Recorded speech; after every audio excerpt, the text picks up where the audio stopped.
The most resilient parasite in the world is not a bacteria. It is not a virus. It is an idea. Once an idea has taken hold of the brain, it is almost impossible to eradicate. It grows. It defines reality. It drives action.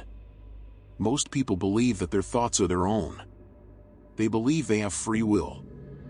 They believe that when they choose a partner, buy a product, or accept a belief, they made that decision independently. They are wrong. The human mind is a computer with an open port. If you know the coding language, you can bypass the firewall of critical thinking and install your own software. You can make someone love you, fear you, or follow you, and they will believe it was their choice all along. This is the ultimate form of power, getting people to do what you want, while thinking it was their idea. Today, we are going to teach you the dark art of inception.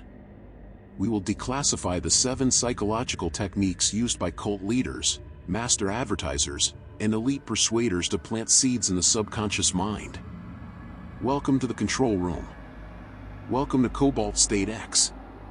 The first technique is called the Socratic Trap. The biggest mistake amateurs make is telling people what to think. When you make a direct statement like "you should buy this" or "you are wrong," the human brain instantly puts up a shield. It resists. This is called reactance. To bypass this shield, you must never state, you must ask. This is the Socratic method weaponized. Instead of saying, "This investment is safe," you ask, "What would happen to your portfolio if the market crashes tomorrow? Wouldn't you want a safety net?" When you ask a question, the other person's brain has to search for the answer.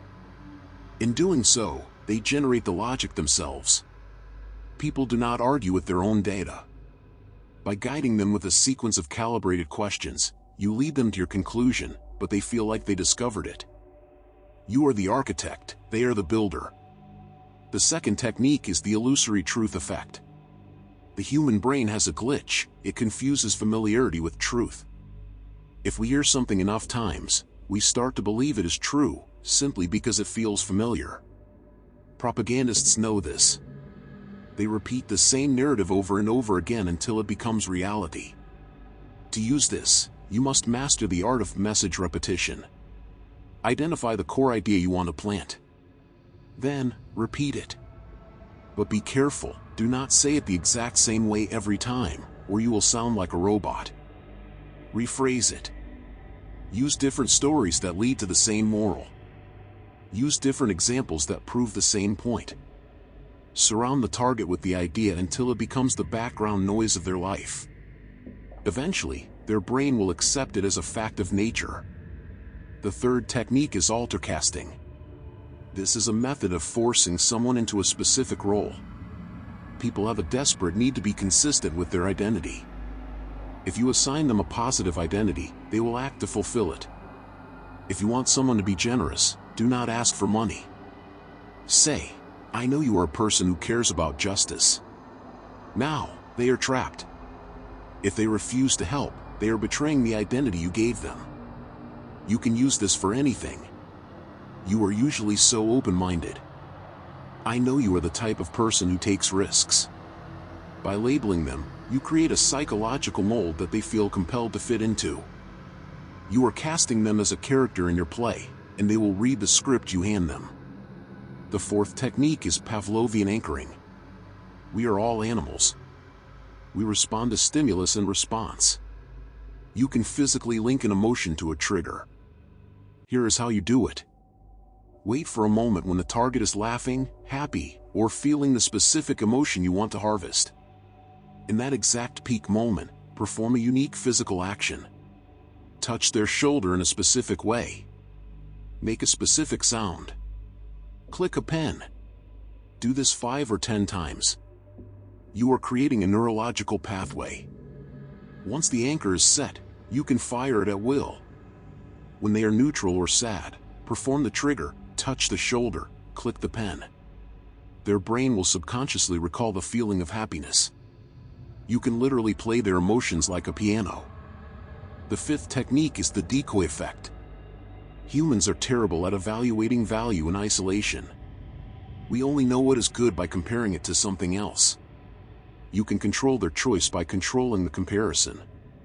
If you want them to choose option A, do not just present option A, present option A alongside a terrible option B. If you want a girl to date you, do not compare yourself to movie stars. Go out with a friend who is slightly less attractive or less charming than you. You will shine by comparison. If you are selling a service for $1,000, offer a premium version for $5,000 that adds almost no value. The $1,000 option suddenly looks like a steal. You frame the reality to make your desired outcome the only logical choice.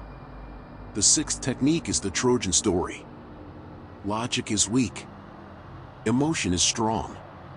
If you try to convince someone with facts/charts/statistics, their analytical brain will fight you. But the brain cannot fight a story. When you tell a story, the listener's critical faculties go to sleep. They enter a trance state. They visualize themselves as the protagonist. To plan an idea, wrap it in a metaphor. Do not say, "Don't trust him." Tell a story about a time you trusted someone similar and got burned. Let them draw the parallel. A story is a Trojan horse. You will it past their defenses, and once it is inside their walls, the soldiers climb out and take over the city. The seventh, and most advanced technique, is attribution transfer. This is the core of Inception. The goal is to make them forget you are the source of the idea. You plant the seed, and then you walk away. You drop a hint, leave a document on a table, or make a casual comment, and then change the subject immediately. Do not push.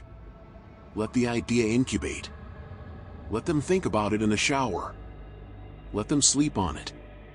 A few days later, they will come to you and say, "I have this great idea." And they will say exactly what you wanted them to say. When this happens, you must crush your ego. Do not say, "I told you that." Say, "That is brilliant. I never thought of that." By giving them full credit, you cement the idea in their mind forever. They will defend it with their life because they think they gave birth to it. You own the result, let them own the credit. Mastering Inception requires patience. It is not a brute force attack. It is gardening. You plant the seeds, you water them with suggestion, and you wait for the harvest. Once you see the matrix of influence, you will realize that almost every thought you have was planted there by someone else, parents, media, society, or people like me. Now you have the tools to rewrite the code. You can be the programmer, not the user. But remember, the mind is fragile. When you rewrite someone's reality, you are responsible for the consequences. Do not break what you cannot fix.